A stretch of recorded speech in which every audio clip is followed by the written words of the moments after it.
네, 정부가 저출생 상황을 국가 비상사태로 선포하면서 출산 가구에 혜택을 주는 방안을 대거 쏟아냈습니다. 이 가운데 신생아 특례대출의 소득 기준을 두고 연일 논란입니다. 경제부 고희동 기자와 따져보겠습니다. 자, 고 기자, 신생아 특례대출이 올 초부터 시행이 됐고 반응도 꽤 좋은 걸로 알고 있는데 혜택이 더 늘어난 겁니까? 네, 신생아 특례대출은 2년 내 아이를 낳은 무주택 가구에 1에서 3% 정도의 낮은 금리로 대출을 해주는 제도인데요. 기존엔 부부 합산 연소득 1억 3천만 원 이내인 가구만 대출이 가능했습니다. 그런데 소득 기준이 너무 엄격하다는 지적이 있어서 올해 하반기부터 2억 원 이하로 완화했고 다시 2025년 출산 가구에 대해선 3년간 한시적으로 2억 5천만 원 이내로 확대했습니다. 네, 들어보니까 더 많은 출산 가구에게 혜택을 주겠다는 건데 왜 논란이 있는 겁니까?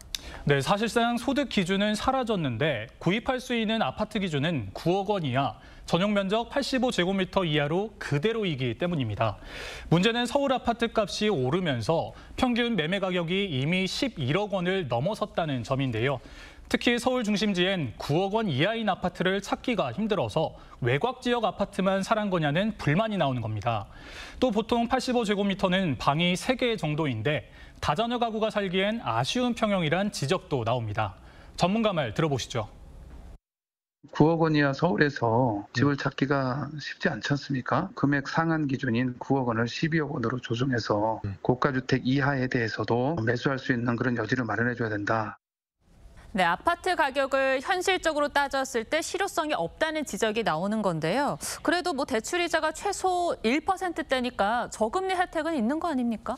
네, 꼭 그렇지만도 않습니다. 소득 구간별 대출 금리를 살펴보면요. 부부 소득이 2천만 원이 하면 1%대 금리로 빌릴 수 있지만 1억 3천만 원을 넘으면 3% 중반대, 2억 원 이상이면 3% 후반대 금리를 적용받습니다.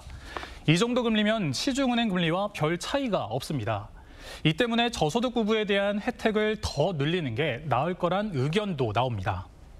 그 정도 벌이가 되는 가구면 사실 대출이자가 부담돼서 안 낳는 게 아닐 텐데 차라리 이제 저소득 가구 출산율이 좀 낮으니까 그 사람들을 더 좀 집중적으로 지원할 수 있는 방안이 나오는 게 맞지 않나.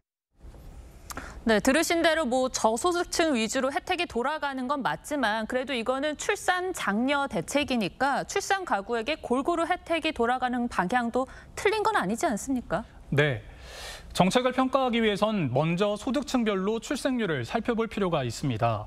100가구 중 아이를 낳은 가구 수는 소득 상위층은 5.78가구, 중위층은 3.56가구, 하위층은 1.34가구에 불과했습니다.